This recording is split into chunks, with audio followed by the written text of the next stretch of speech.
So today, this afternoon, we're going to talk about Longlands.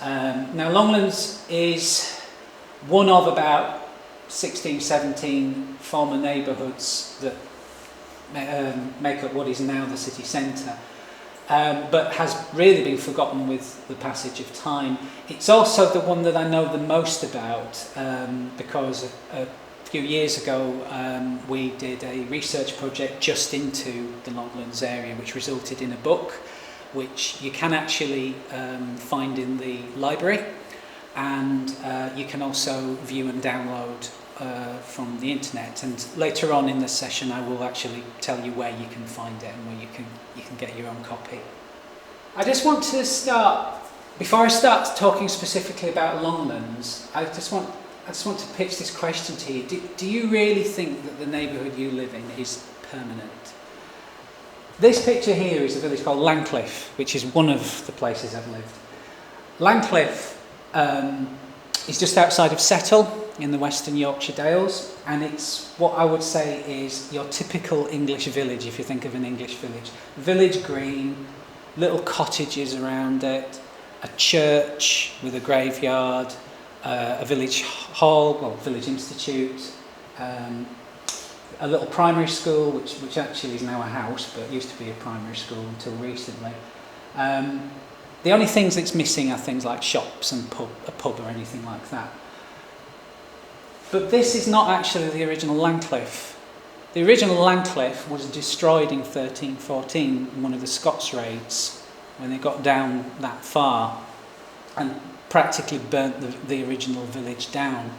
And so I'm not sure how long afterwards, but about half a mile to the south of the original location, they built what people now call Langcliffe. Most people don't appreciate that actually this is more like New Langcliffe rather than Langcliffe. But the idea of the English village, it's something which people think is a symbol of stability and security. And it's an illusion. Our villages, our neighbourhoods, I think you're right, they're always in a state of flux. We probably view where we live, whether we think there's a community spirit or not, we probably view the area as being permanent. But actually, it will not be that long, relatively, until it's changed, and probably changed quite fundamentally.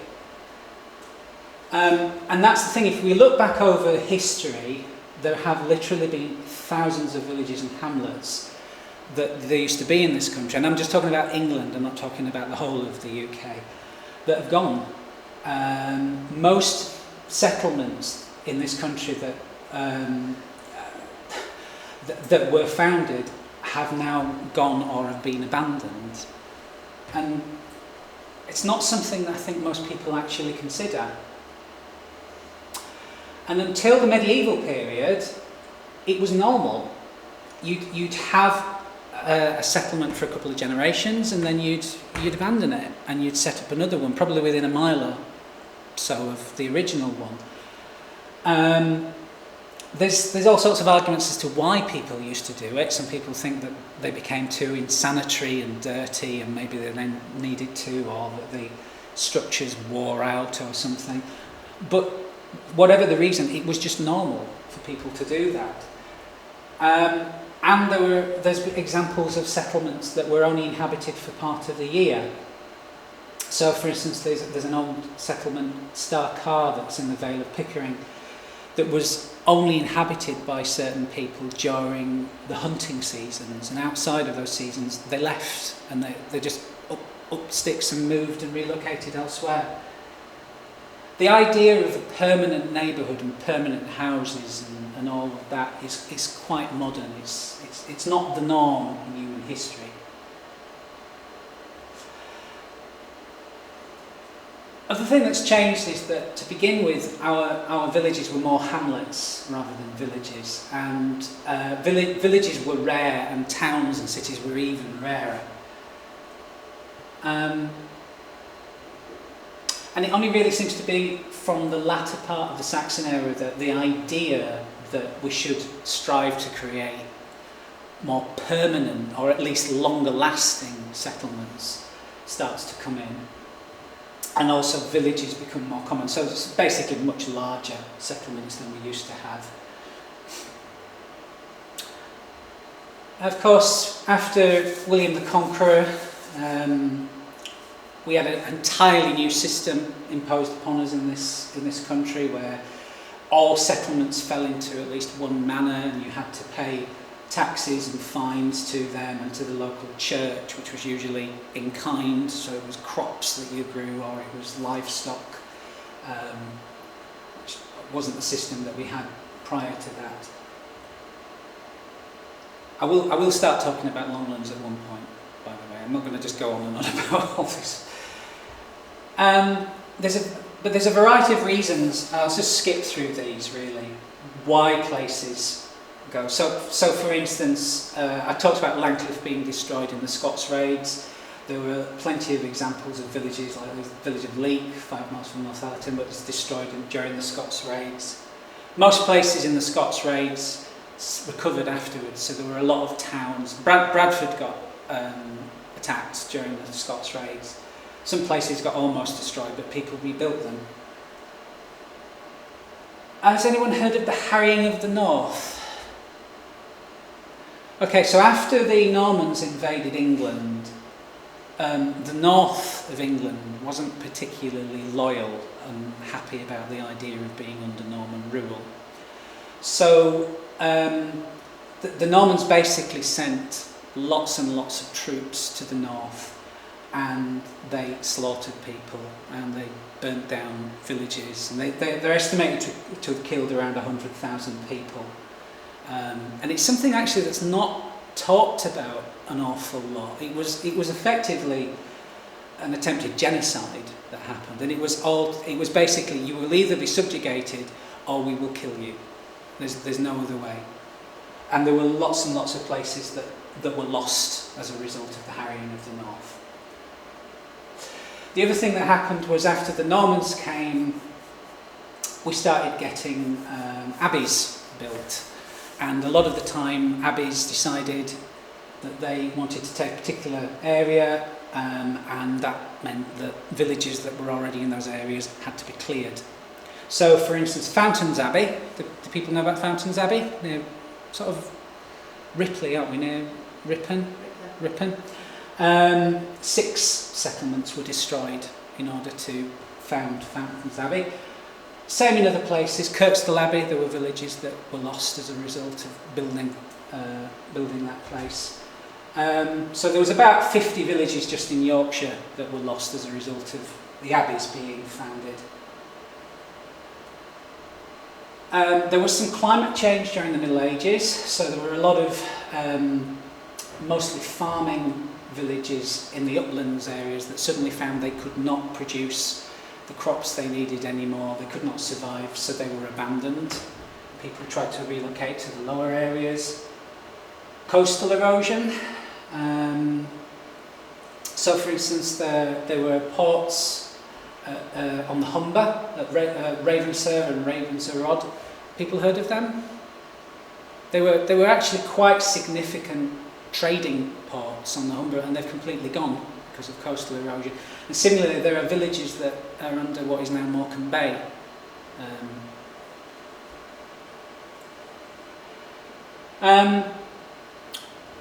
After one revolt in the medieval period, one of the big patterns that happened was a lot of the manors decided it would be more profitable to graze sheep than it would be to have peasants on their land, and so they started mass evicting people, destroying villages, and there was just sheep grazing, and it resulted in lots of people suddenly being homeless, suddenly having to roam around the country, trying to somehow scrape a living together and survive. And then a more recent thing was in parking or embanking. Emparking is basically where you have a big manor house, and they decide that they want to have landscaped gardens, but there's a village in the way, so you get rid of the village. And often at the beginning of in parking, it wasn't like, okay, well, we're going to get rid of your home, but we're going to give you another one. It was just, we're getting rid of your home, go away or we'll kill you. And that happened a lot. Harewood House, there were 3 villages that were in its grounds that were destroyed. Now, Harewood House was one of the exceptions to the rule in that they actually had new houses built elsewhere for those people to go to. But in most instances, the aristocracy just decided they wanted the land, and it was tough. So there were a lot of places that were lost as a result of that. More recent times, reservoirs, flooding areas, and that's resulted in villages and settlements being lost, such as Scar House in Nidderdale, which was flooded by Bradford Corporation in the 20s because of the need for water for the expanding city. In World War II, some villages were seized by the military and used for training and exercises and weapons testing. Most of the time people could never go back again afterwards. And then I suppose these last 2 are going to be more relevant to when we now talk about Longlands. So industrial decay. So when an industry declines, but a settlement is entirely dependent upon that industry, that can then lead to the end of a community. I suppose mining, sometimes, when you get villages that are so over-dependent on mining for employment. There's the example of Abbeydale in Sheffield, which was a steelworking hamlet, which it's become more like a museum now. But it's not somewhere that people live. And then slum clearance programs in the 20th century. So there were a lot of places that suddenly had to be cleared. Although by that point we had got to realise that you need to find new houses to put people in. You can't just make them homeless. Took quite a few centuries to get that lesson in there, but we did. And I suppose another phenomenon is urbanisation. So it's basically as we continue to build and we continue to make places more built up and we start to join places together, villages or neighbourhoods together, it so alters the character of a place that you start to cease to see it as being a separate community. It just becomes part of an urban sprawl. So its individual identity just disappears. And over time people stop referring to it by whatever name it was originally called. Okay. So, Longlands. Okay, so 19th century, what we now call Bradford City Centre was made up of many, many districts. So can you all see those? Now, some of these didn't exist for very long. From what the research that I've done, Bermondsey, for instance, doesn't appear to have lasted as a district for a very long time. So that was around where Foster Square station now is. And as we touched on this morning, Black Abbey, for instance, is an area that probably by the latter 19th century, a lot of people wouldn't have really talked about that much.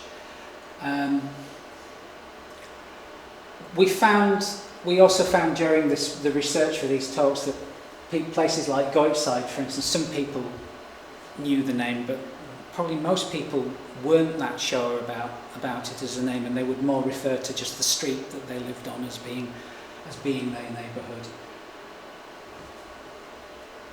And this list doesn't include the core area of Bradford, so Ivegate, Kirkgate, Westgate, these really old streets that make up the original Bradford, if you like. Right, the name Longlands, it basically suggests the area was used as ploughing fields originally. So it was probably for agriculture. So it's a bit of a blurry picture because I've blown it up, but basically just to give you an idea of what we're talking about. Do people know where we're talking about when we talk about Longlands? I'd say the top of it is where Westgate is. Bottom is Sunbridge Road, then what we now call City Road, and then think this is Grattan Road along here. Sort of that quite small but quite compacted area really. So yeah, as I said before, this is the area I know the most about, and those are roughly, I would say, the boundaries. I mean, there's nothing official or set in stone with Longlands. A lot of it is down to what people feel. You know, is this still Longlands, or have we stepped out of it now? It's quite a small area, really. As I said, it originally was the name suggests it was originally ploughed fields. Possibly the area was used for agriculture because of the proximity of Bradford Beck.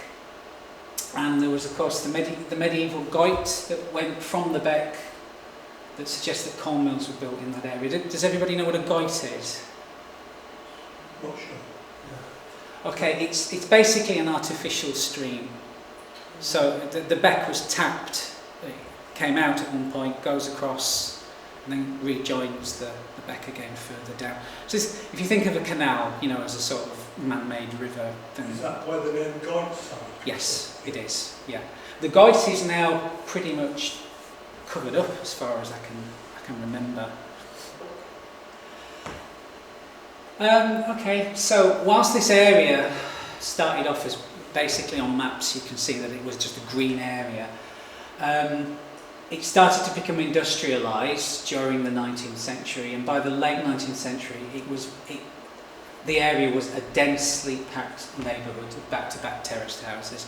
So it was untypical in that respect, because all those places that were on that list before were pretty much all back-to-back terraced houses. I don't know if I'd put Little Germany on there, but I mean, Little Germany wasn't really a neighbourhood anyway, was it? It was more of a warehouse district rather than a residential area, if you like. So, by the latter part of the 19th century, the population of Longlands was really quite intense. So over 250 people per acre, typically 4 families sharing a house, and these are back-to-back houses as well. So people are absolutely crammed in. The population of Longlands was predominantly Roman Catholic Irish. In fact, I think it was the most Irish neighbourhood of all the neighbourhoods in Bradford, which starts to cause a few issues down the line because of what happens. And it's mostly unskilled workers who've got very large families.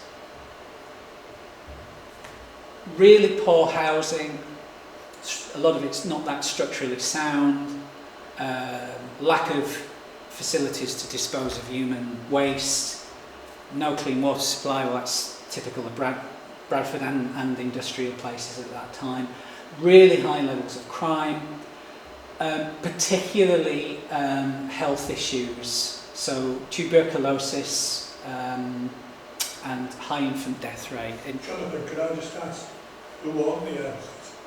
The houses were all owned by private landlords, and as we're going to come on to, one of the issues was quite a few of those private landlords were also members of Bradford Council, and this is a time when there are no laws about conflicts of interest, so you can so legally vote for something that's going to enrich you, and at the same time you can vote against something that's going to interfere with your commercial interests. As where you know, today, if a councillor did that, they would go to prison. There were quite different attitudes back then about what was and wasn't acceptable.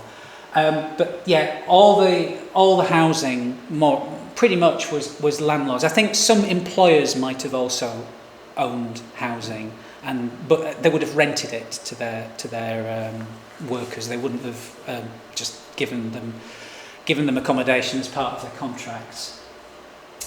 The health side of things was a particular issue with, I mean, all the neighbourhoods that were becoming slums in Bradford at this time, health was obviously a concern, but Longlands was way up there compared to other places.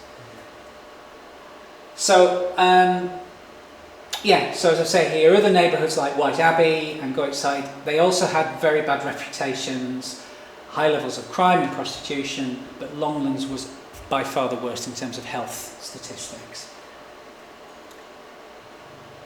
And then this man comes in, Anybody know who he is? No. He's not here anymore anyway. Frederick Jowett. He was elected to Bradford Council in 1892 as an Independent Labour Party member, RILP member. And the Independent Labour Party, I think, was founded in Bradford. And his main concern was housing for the working classes. He was concerned about the condition of the slum areas in inner Bradford. Now, there was an Act of Parliament, the Housing of the Working Classes Act 1890, and he thought there was an opportunity to use powers that the Bradford Corporation had under this Act, which was basically to declare an area as being insanitary. And once they were able to do that, they could gain compulsory purchase powers. They would then be able to clear the area, and they would rebuild the neighbourhood with social housing instead of private rented housing. Now, Jarrett managed to get himself appointed as the chairman of the Health Committee on the council. So it was from that point of view that he was able to start the legal process under the Act, as I've just said, to get the area declared insanitary so that they could then gain compulsory purchase powers. And this was something which hadn't actually been done that much since the Act had been passed. I think Liverpool might have been one of the earliest examples in the north, and I think in parts of London it might have happened as well, but not. I don't think anything had happened in Yorkshire by that time. So, the inquiry was led by William Arnold Evans, who was Bradford's medical officer, and I haven't read the whole of it because, if you have trouble sleeping, it would really help. You know, I've just read like executive summary of it. He basically described the neighbourhood as a festering sore on page 1 of his final report, and he recommended that Longlands be declared as an insanitary area and its housing cleared. And the Health Committee was very happy to accept his report, but there were other members of the council and other committees who had a bit of a problem about this. So there was the Street Improvement and Housing Committee, which was dominated by particularly councillors who were landlords, including in this area, and they weren't so happy about the idea.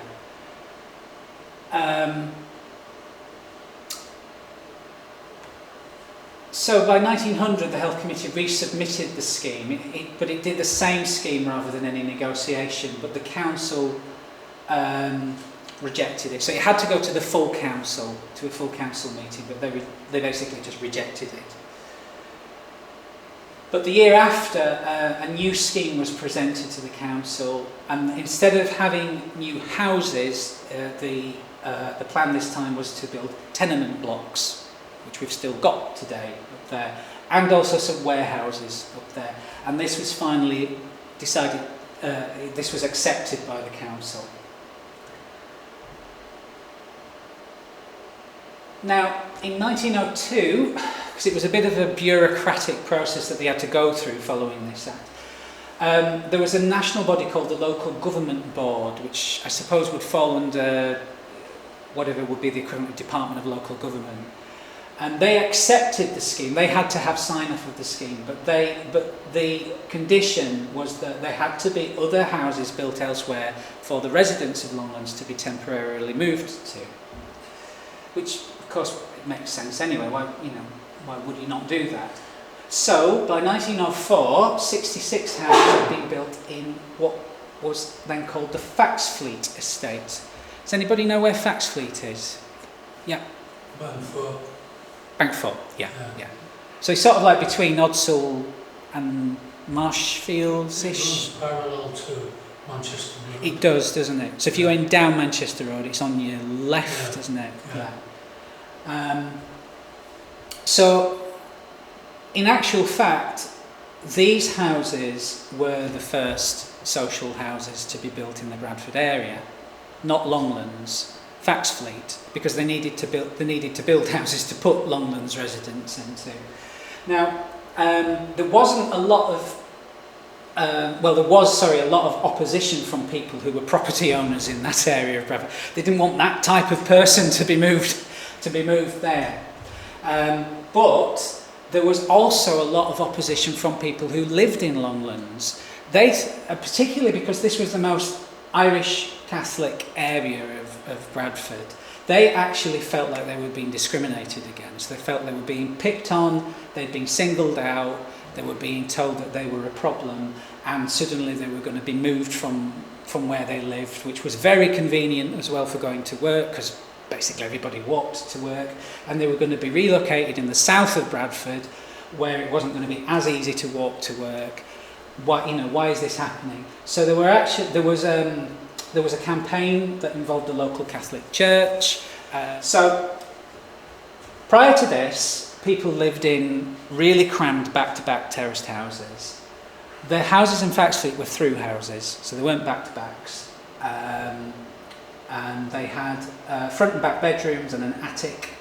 They had a backyard that had a toilet in it, a coal store and an ash bin. So people going from really crammed, difficult conditions to this is a real upgrade for people, you know. As I've said here, the space, it was palatial in comparison to what people had previously got used to. So I guess it was upping the expectations as well of people as to what they could have. And despite the fears about people being relocated a bit further away from work, well, there was a tram service that took you into the centre, and it wouldn't take you that long to walk down Manchester Road into the centre as well, I don't think. It'd probably take you a lot longer to walk back up it again afterwards, particularly after a day, I suppose, in the mill. Before 1914, the Flaxfleet estate was further extended. Right, sorry, we're skipping around. In the meantime, down in Longlands, 1907, the local government board, which had originally provisionally approved the plans for the tenement blocks and the warehouses, they suddenly threw out the whole proposals. They decided that it didn't meet local building regulations. Back then, my understanding is that there was no national building regulations like we have now, where you've got, like electrical safety standards and gas safety standards and everything else. It was very much determined by the local planning authority as to what the local building regulations were.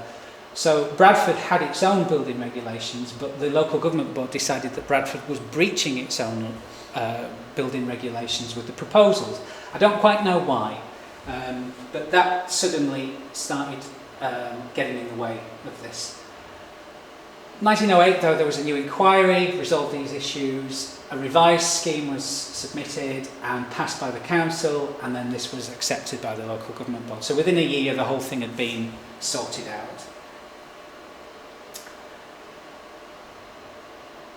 So the provisional orders, when the council was provisionally given compulsory purchase powers, they said that 339 plots were to be bought.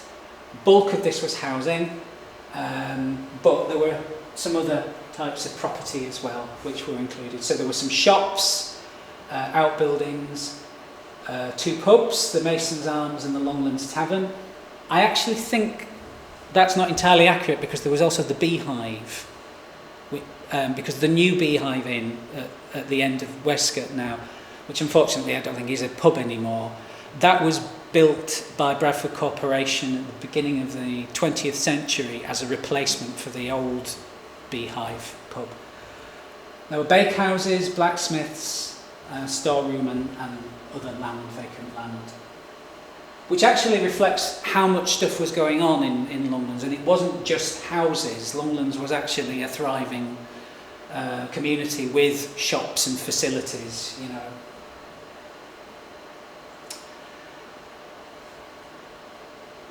So, first residents returned to Longlands in 1909, but a lot of residents decided to stay in Flaxfleet rather than go back to Longlands, after the outcry of not wanting to be moved. Originally 5 tenement blocks were built, and the architectural design was inspired from the Garden City movement. These had already been built elsewhere, so London, Manchester and Liverpool, there were examples of tenement blocks that were a bit earlier than the ones in Bradford. In 1914 the estate was further extended. Harper Verin was built. So Harper Verin was built as part of the new estate, and the name was given to reflect the Irish heritage of the area. And there was a new Catholic elementary school or primary school that was built as well, and a new church as well. Each flat had a living room, scullery. It was either a 1 or 2 bedroom flat, a toilet and a coal door on the rear balcony. So again, in comparison to the conditions that people had had to endure before the neighbourhood had been cleared, these flats were actually pretty damn good. Now, compared with what subsequently happened elsewhere in other places, the quality and build and the size of the flats in Longlands was actually really good. It's arguable that a lot of what happened later on, during the interwar period and particularly after the Second World War, was sort of rushed, was not as good quality, and hasn't stood the test of time as well. With the number of examples of social housing having to be demolished, but the Longlands development was actually a much better, higher quality development. But essentially what happened in Longlands provided Bradford, although Faxfleet was the original social housing in the Bradford area, the whole approach, it provided a model for Bradford when it approached slum clearance. So again, bit by bit, the idea would be to clear a neighbourhood, but first you build social housing somewhere else for people to go to, then you clear the neighbourhood, and then some people return, some people stay in the other newer estate. And this did carry on later in other places like Wapping, Broomfields, White Abbey. So I suppose as an example, Broomfields, which is the other side of the city centre, the other side of where the interchange is, sort of Hall Lane, Prospect Street area, which was another densely packed area.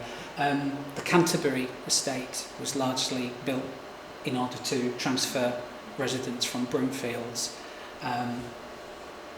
And in other examples, so for instance Berksland, which is down Wakefield Road, when that area was cleared, people were offered mostly housing on places like Homewood and Buttershaw and the Bailey estate, which was relatively new housing at the time.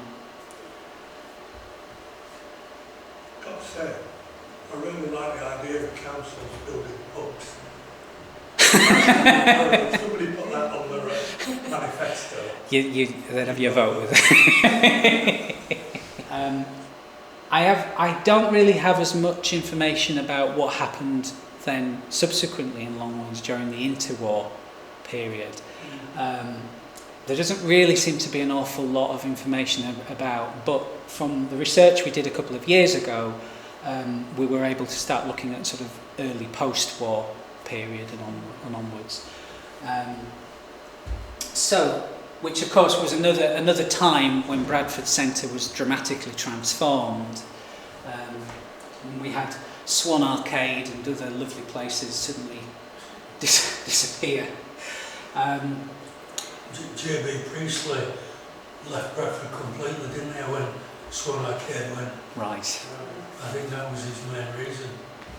Well, so after the Second World War, the infamous, shall we say, Stanley Wardley, appointed as the city's engineer, and of course his views led to the remodelling of the city centre, which resulted in a lot of historic architecture being lost, and also the widening of a lot of roads as well, and a lot of loss of things as a result of that, because of course the car was the future now, and we had to make the town and city centres car friendly.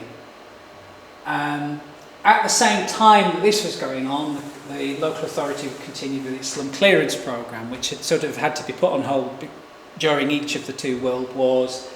There was a little bit of it in between, but it had to carry on. And of course there was a need for a lot of temporary houses to be built to put people in. So this process continued, and as well as demolishing more of the inner city neighbourhoods, we had the beginnings of, you know, like the large council estates like Buttershaw and Homewood on the edges, much further out.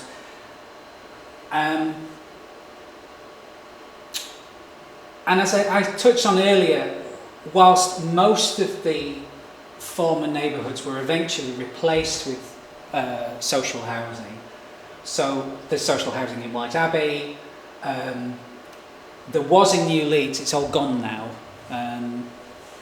Ripleyville there was not far from the original Ripleyville site, there was the dystopian estate that was built, and you know, the flats in Wapping.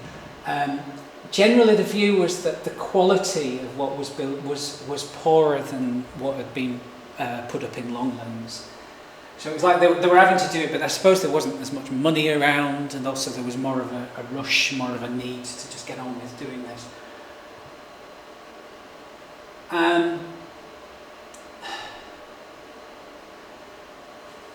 Yeah, so because of the fact that what was being put up was not of as good build, after just a few decades, many of these places began to decline again. So you started to see, because of the lack of adequate maintenance, there was physical decay going on, and that did start to happen in places like New Leeds and Ripleyville, and that has subsequently resulted in the demolition of the social housing that they put up after the war.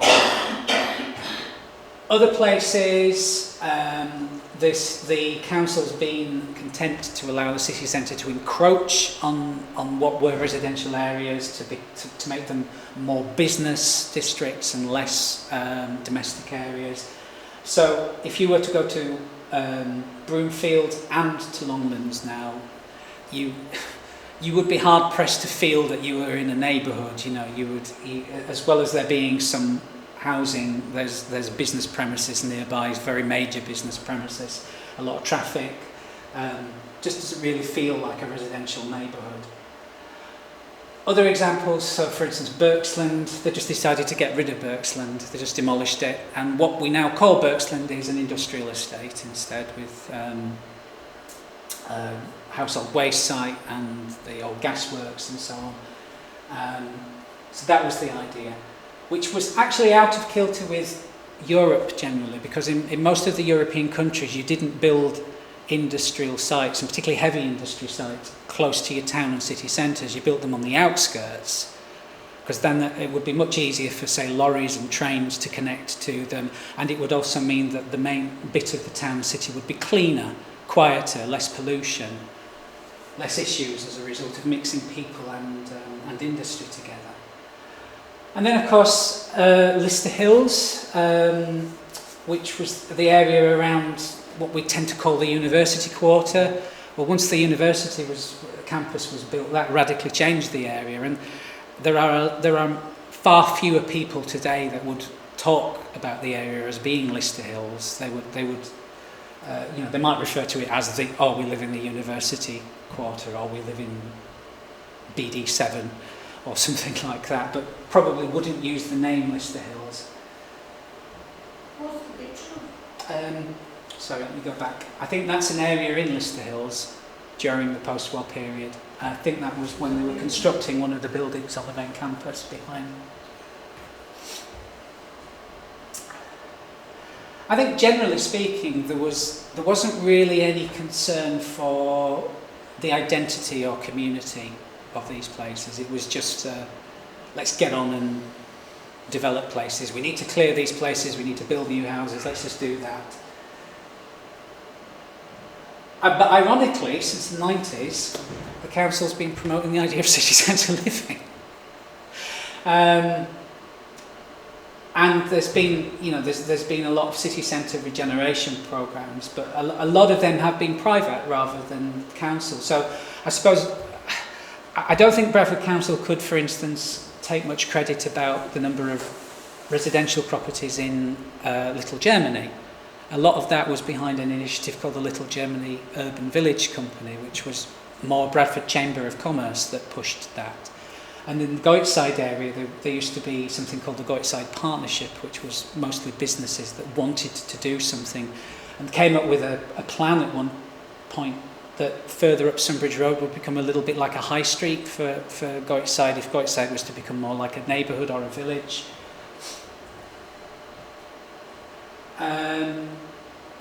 Little Germany is probably the most well-known of these places, I would say. People tend not to use the names of the other places. And I think although Goitside, there's been stuff going on up this way, I don't think most people in Bradford would still really know where you meant if you talked about Goitside. Where's that? Overall, I would say that the identities of these neighbourhoods that I originally put on the list, they've basically faded away. They've either been removed because the area's gone, or the passage of time has meant that people have just used the names for those places less and less. Now, sorry, and this is something which I think I might have spoken to the people about earlier. Something I found when I worked at Bradford College, a lot of younger people no longer talk about the neighbourhood. They talk about living in their postcode area instead.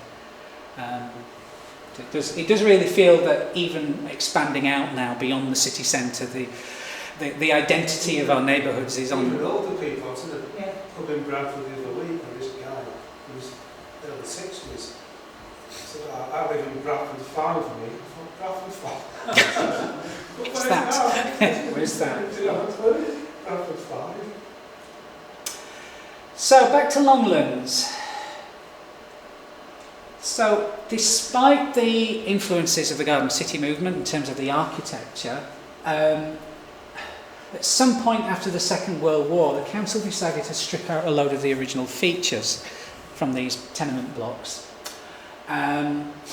They also decided to add extensions to the rear of each of the flats in order to incorporate a bathroom, but they were totally not in keeping with the architecture of the blocks themselves. They stuck out like sore thumbs.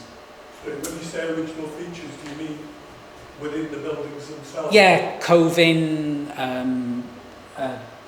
banisters, stairs. There were various ornamental things which I think it was during probably the time when you didn't recognise beauty anymore. It was like there was no affection for these things anymore. Let's rip them out and let's stick something else in that looks ugly instead, but it'll do.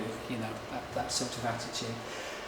I don't know if you're going to mention it, Jonathan, but within the other side of that building was something that was an open space, and we called the square. Yes. And we used to play football there. Right. In the square.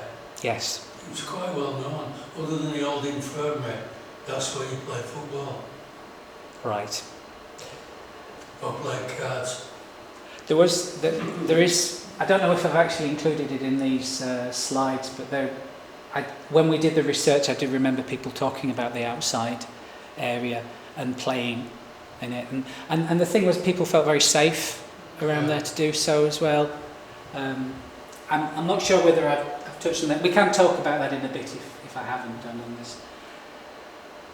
Oh yes, so when there was a point not that long ago really, probably talking about 20 years ago, where there were proposals to just flatten the whole area, and there was a campaign to save the tenement blocks, and some people tried to get them listed, with English Heritage. But English Heritage rejected the application because of the original features being ripped out. So there weren't good examples of architecture from that period because they weren't intact enough.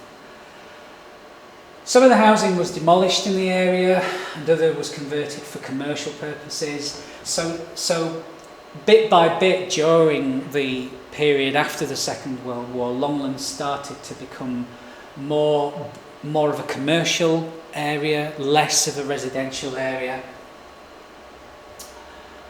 By the end of the 20th century, there were only 4 tenement blocks, and the area had become regarded as undesirable. There was a lot of crime, there was a lot, particularly drug-related crime. The area became part of the red light district because the area had originally been more down Lum Lane, but the residents there decided they'd had enough and sort of moved everybody on. So a lot of Goitside became red light. I used to go to meet with a group in the City Hotel on City Road, and I used to quite often be asked if I wanted to purchase services on my way there and on my way back.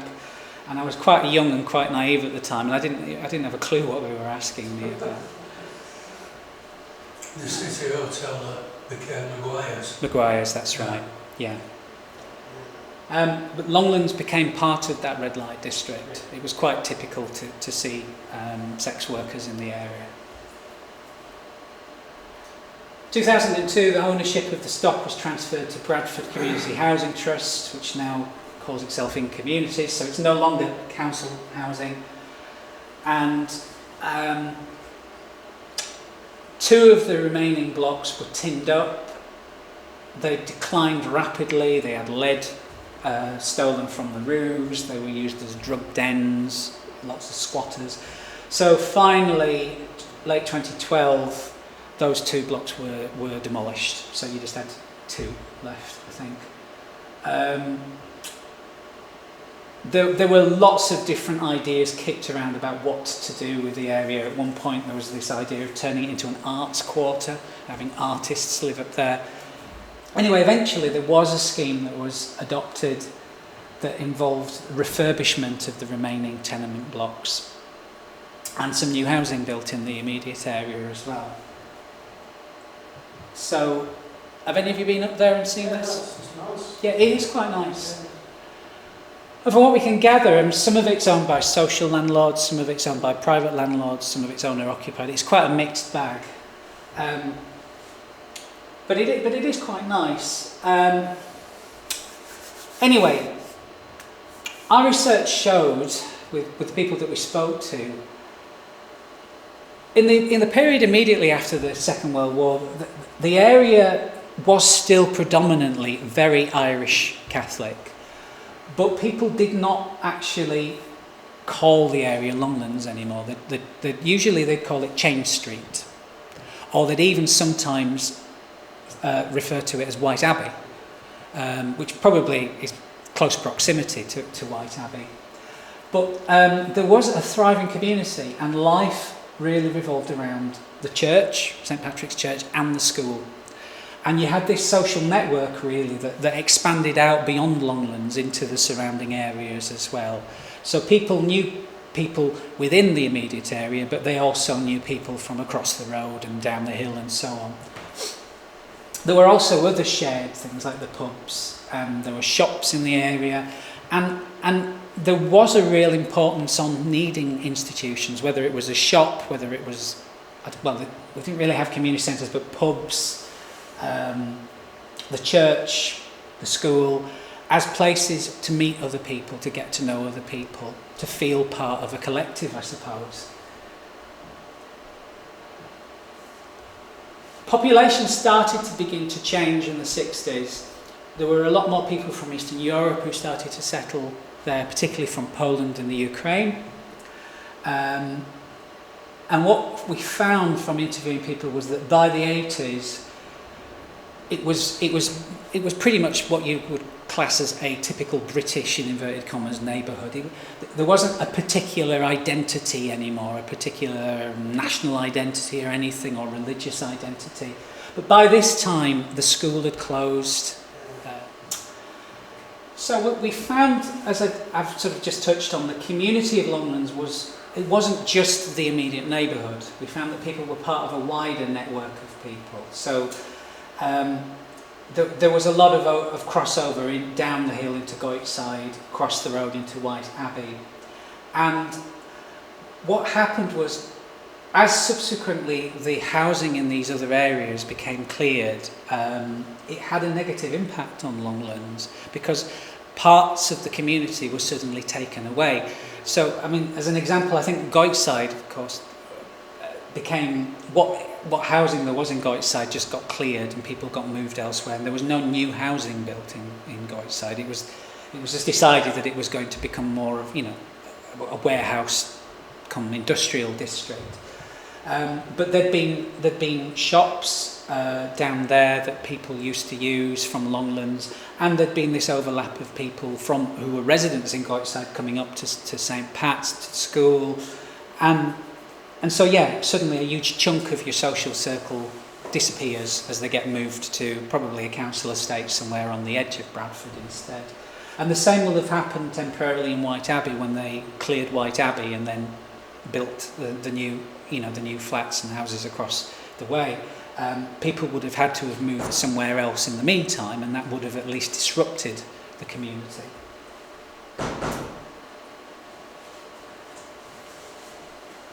By the turn of the century, the nature of the area changed quite significantly. It was a very inactive area. When I first started working in the charity sector, there was a community room in, well, they called it Change Street, and there was a Change Street Residents Association that ran it, and they used to run things like computer classes and coffee mornings and stuff like that. And for some reason, it seems to be once the housing was transferred from Bradford Council to in communities, that got stopped. Probably because it was essentially a ground floor flat that could probably be let out for an income. So they saw that as being more of a priority than a space for the community. But what we also found was that the new developments, people don't see themselves as being part of a neighbourhood. We found that people just see themselves as living on the edge of the city centre. And because the policies in communities have changed with regards to what they want to do with the tenement blocks and what residents they now want to put in the tenement blocks, there's been an awful lot of people who've been put in who probably have support needs. And it has meant that you've sort of got this group of people who live in the tenement blocks who are very isolated compared, you know, and then all the people that live in these new houses don't really mix with them. There is no interaction. There is no sense of community. And it's really sad, really, that from the 60s, when you've got a thriving community of people that are very active, everybody seems to know everybody else, looks out for one another, that you've now gone to a situation where it's just another area with no sense of community. One thing we did find through the research, particularly with the new occupiers of the houses, it is a far more mixed area now. There's quite a lot of people of South Asian heritage, for instance, that live in these new places. And so, you know, to that extent, it probably reflects more generally Bradford. Back in 23, we published this book, Longlands, The History of a Lost Bradford Neighbourhood. And there are some hard copies in the reference library and in quite a lot of the branch libraries. You can view it or download it online.